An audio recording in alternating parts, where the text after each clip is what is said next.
செயல்படுத்தப்படுகிற ஒரு திட்டமாக சூழலை உருவாக்குவதற்காக முடிவெடுப்பது என்று வரும்போது காட்சி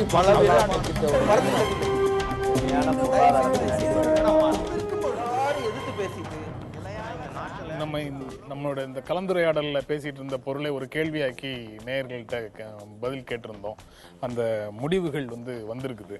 விதிகளை மீறியதாக மோடி மீது வழக்கு பதிவு செய்யணும் அப்படின்னு தேர்தல் ஆணையம் எடுத்த நடவடிக்கை சரியான நடவடிக்கை, கண் துடைப்பு, இந்த ரெண்டுல ஒரு ஆப்ஷன் கேட்டிருந்தோம். அதில் சரியான நடவடிக்கை அப்படின்னு 53% நேயர்களும், கண் துடைப்பு அப்படின்னு 47% நேயர்களும் சொல்லியிருக்கிறாங்க. இந்த வாக்களித்த நேயர்களுக்கு நன்றி. பெரிய வேறுபாடு ஒன்றும் இல்லை, ரெண்டும் ஒண்ணுதான். அதாவது 53% 47% ஒன்னையே தான் சொல்லியிருக்காங்க. சரியான நடவடிக்கை என்று கூறுவது சரிதான். சரியான நடவடிக்கை பின்னால் கண் துடைப்பாக மாறிவிடும் என்பதை 47% சொல்லியிருக்காங்க. 100% மக்களுக்கு இந்த ஜனநாயகத்துக்கு மீதான நம்பிக்கை போய்விட்டது என்பது நன்றாக தெரிகிறது. அதுதான் உண்மை. மக்கள் வேறுபட்டு சிந்திக்கவில்லை என்பதும் 50% ஒரே மாதிரி, அந்த 3% ஒன்றும் பெரிய விஷயம் இல்லை, ஒரே மாதிரி தான் சிந்தித்திருக்கிறார்கள். ஆக அவர்கள் அதை பெரிய ஒரு விஷயமாக எடுத்துக்கொள்ளவில்லை என்பதுதான் அதுல தெரிகிறது. நம்ம அரங்கத்தில் இருக்கக்கூடிய நேயர்கள் கேட்கிற கேள்விக்கு நீங்க பதில் சொல்லுங்க. தமிழிசை மேடம், நான் அதாவது ஒரு தேர்தல் நடக்கிறதுக்கு முன்னாடி வேட்பாளர்களுக்கெல்லாம் ஆர்ஓ இன்ஸ்ட்ரக்ஷன் கொடுப்பாங்க, இந்தந்த இதில் இதெல்லாம் இருக்கும்னு சொல்லிட்டு. அப்படிப்பட்ட இன்ஸ்ட்ரக்ஷன் வேட்பாளருக்கும் ஏஜென்ட்டுக்குமே நடக்கும்பொழுது இது பர்பஸ்ஃபுல்லாக செய்யப்பட்டதா அப்படிங்கிறது அது தெரியாமல் இருக்குதுன்னு எப்படி, எந்த அளவுக்கு நம்பக்கூடியதாக இருக்குது? இல்லை, அதாவது நீங்கள் சொன்ன மாதிரி ஏஜென்ட்டுக்கு தெரியறது பிரதம வேட்பாளருக்கு தெரியாமையா இருக்கும். நான் ஏற்கனவே சொன்னதை போல உங்கள் கேள்வியே அது யதார்த்தமாக நடந்தது என்பதை மறுபடியும் நிரூபிக்கிறது என்று தான் என்னால் சொல்ல முடியும்.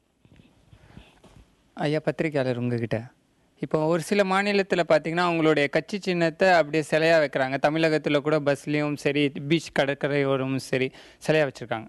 தேர்தல் ஆணையம் எலெக்ஷன் நேரத்தில் அந்த சின்னங்களை தடை செய்து அவர்களுக்கு மாற்று சின்னம் அளிக்காதா?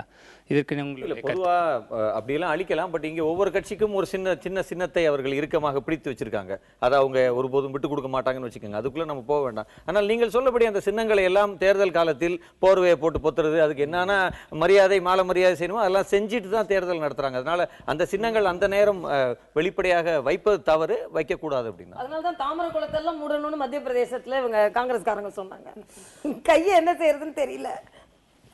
கையை ஒண்ணுமே செய்ய முடியாது. கை என்னைக்குமே அப்படியே தான் இருக்கும். நீங்க வேற எதுவும் கேட்க போறீங்களா? இல்ல.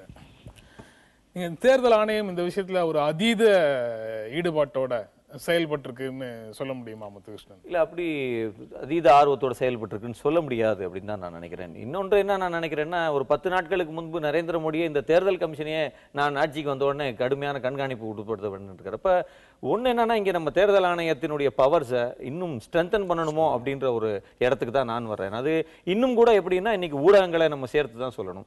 இன்னொரு ரொம்ப முக்கியமான விஷயம் இருக்கு. இன்னைக்கு ஒரு 7 கட்ட 9 கட்ட தேர்தலை இந்தியா சந்திச்சது இல்லை. அப்போ இன்னைக்கு தமிழ்நாட்டில் தேர்தல் நடந்துகிட்டு இருக்கிற அன்னைக்கு ஒரு ரோட் ஷோ நடக்கிறத இங்கே எப்படி நம்ம ஒளிபரப்புறோம்? அப்போ ஒளிபரப்பு தொடர்பான சட்டங்கள் எல்லாம் மாற்றணும். இன்னைக்கு தொழில்நுட்பம் எவ்வளவோ பிரமாதமாக வந்தாச்சு. அப்போ தேர்தல் நடந்து கொண்டிருக்கக்கூடிய அல்லது இந்த 48 மணி நேர கான்டாக்ட் இருக்கக்கூடிய இடத்தில் இருக்கக்கூடிய பத்திரிகைகளில் வரக்கூடிய விளம்பரங்கள் இருந்து, தொலைக்காட்சிகள் இருந்து, நாம் எப்படி சாலைகள் எல்லாத்தையும் தார்பூசி அளிக்கிறோமோ அதுபோல் இதற்கும் அன்னைக்கு ஒரு சின்ன இந்த மாதிரியான சின்னங்கள் தொடர்பான பேன் எல்லாம் இருக்கணும். அப்பதான் அது சரியாக இருக்கும் என்று நான் இல்ல. அப்படி பண்ண முடியாது. அப்படின்னா ஒரே நாள் நாடு முழுவதும் ஒரே நாள் வேணா தேர்தல் வைக்கலாமே தவிர நீங்க ஒரே இடத்துல உள்ளதை நீங்க ஒளிபரப்ப முடியாது. இன்னைக்கு தொழில்நுட்பம் மேம்பட்டாச்சு.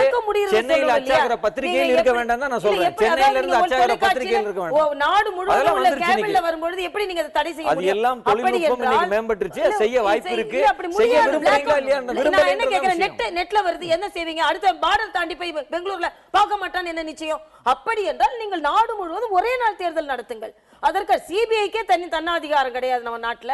அப்ப நம்ம எதை பற்றி சொல்வது? இங்க முன்னாள் நீங்க வேற எதாவது சொல்லணுமா? அதான் தேர்தல் இவர் சொன்னதுல அது எனக்கு உடன்பாடு. அதாவது தேர்தல் கமிஷன் எவ்வளவோ சிக்கல் இருக்குது, எவ்வளவோ கஷ்டங்கள் இருக்குது, இதையும் மீறி பணத்தை பட்டுவாடா பண்ணிருக்காங்க. இதெல்லாம் வச்சுட்டு நம்ம தேர்தல் கமிஷன் தோத்து போயிடுச்சுன்னு சொல்லக்கூடாது. இன்னும் அவர்களுக்கு அதிக அதிகாரங்களை கொடுக்கணும்னு தான் சொல்லணும். இன்னும் சொல்ல போனா என்னுடைய கருத்து கோர்ட்ஸுக்கு இருக்க மாதிரி தேர்தல் காலத்தில் நடக்கக்கூடிய விஷயங்களை பொறுத்த வரைக்கும் கண்டெம்ட் பவர்ஸ் வந்து தேர்தல் கமிஷனுக்கு கண்டிப்பா இருக்கணும்.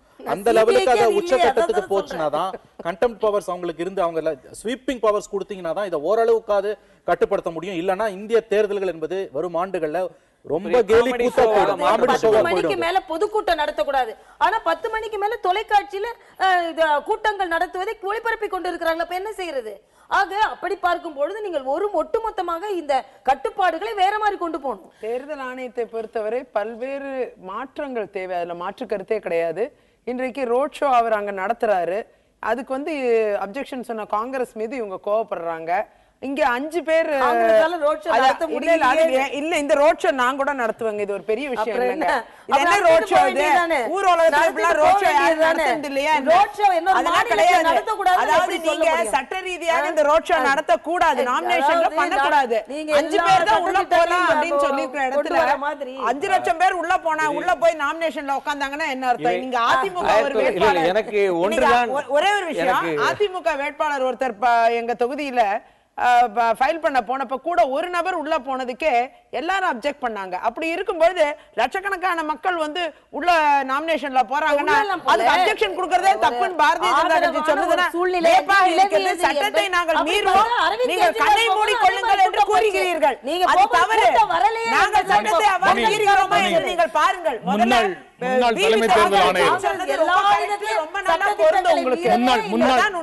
முன்னாள் தலைமை தேர்தல் ஆணையர் டி.எஸ். கிருஷ்ணமூர்த்தி மோடி அங்க பிரச்சாரம் செய்தார் என்பதை நிரூபிக்கிறது கஷ்டம் அப்படின்னு அவருடைய கருத்தை ஒண்ணு சொல்லியிருக்கிறார். இன்னைக்கு சொல்லியிருக்காரு. கரெக்ட் சார், அதுதான் நான் சொல்ல வரேன். கரெக்ட், அதுதான் இன்னைக்கு வந்து உங்களுக்கு இதை டெக்னிக்கலா நீங்க இதை வந்து கோர்ட்ல கொண்டு போய் ப்ரூவ் பண்ணும்போது ப்ராசிக்யூட் பண்ணும்பொழுது கஷ்டம். இந்த மாதிரி சின்ன சின்ன விஷயங்கள் வரும். ஒரு ஹியரிங்க்கு 40 லட்சம் ரூபாய் வாங்கக்கூடிய வக்கீல் வந்து நிப்பாரு, கேஸ் முடிஞ்சு போச்சு. அதுவும் வந்து மோடினும் போது அங்க அதுக்கு மேல கொண்டு இந்த தேர்தல் முடிஞ்சோடனே அதுக்கப்புறம் எதுவுமே மூவ் ஆகாது. இன்னைக்கு ஒரு நாள் கூத்தும் தான் நான் நினைக்கிறேன். இதுக்கு மேற்கொண்டு இது நீங்க சொன்ன இந்திரா காந்தி கேஸ் மாதிரிலாம் இது வரதுக்கு வந்து வாய்ப்பு வந்து ரொம்ப ரொம்ப குறைவுன்னு தான் நான் நினைக்கிறேன். இன்னைக்கு அவர் கிருஷ்ணமூர்த்தி இன்னைக்கே சர்வாதிகார கட்சியில கிருஷ்ணமூர்த்தி இன்னைக்கே எடுத்து கொடுத்துட்டாரு. எனக்கு இந்த நேரத்தில் இந்த மொத்த தேர்தலினுடைய ஒரு தேர்தலை ஒரு பார்வையாளனாக சாமானியமாக இருந்து பார்த்ததில் என்ன தெரியுதுன்னா, நீங்க 1943 அம்பேத்கரனுடைய ஒரு கொட்டேஷன் தான் தெரியுது. அவர் சொல்றாரு, இந்த காலகட்டத்தில் இருக்கக்கூடிய ஊடகங்களை வைத்துக்கொண்டு என்னால் ஒரு சாமானியரை கூட ஒரு கிரேட் மேனாக மாற்றி காட்ட முடியும் அப்படின்னு சொல்றாரு. அதைத்தான் நம்ம பார்த்துக்கிட்டு இருக்கோமோன்னு எனக்கு தோணும். கிரேட் மேனாவான்னு காமிக்கணும் இல்லையா? கிரேட் மேனா சாமானியனாவும் ஆக்கிர கூடாது இல்லையா? 10,000 கோடி இருந்தா நானும் கிரேட் மேன் தான். 10,000 கோடி செலவழிச்சா நானும் கிரேட் மேன் தான்.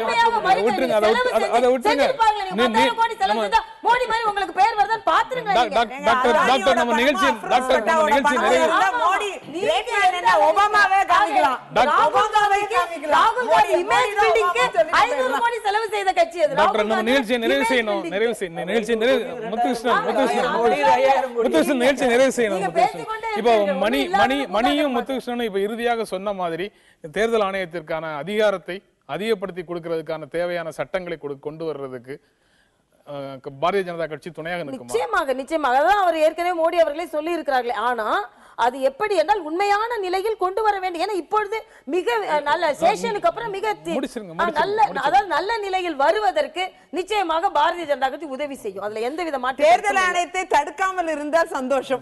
இந்த நிகழ்ச்சியில பங்கேற்று அதுக்கேற்ற ஆணையரை நீங்க வேண்டும்னே போட்டுக்குவீங்க. இந்த நிகழ்ச்சியில பங்கேற்று உங்களுடைய கருத்துக்களை பகிர்ந்து கொண்டதற்காக எங்கள் நெஞ்சார்ந்த நன்றி. நேயர்களே, உங்களுக்கும் நன்றி. மீண்டும் சந்திப்போம். நன்றி, வணக்கம்.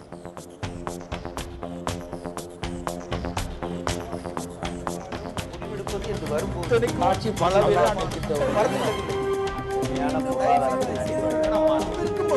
எதிர்த்து பேசிட்டு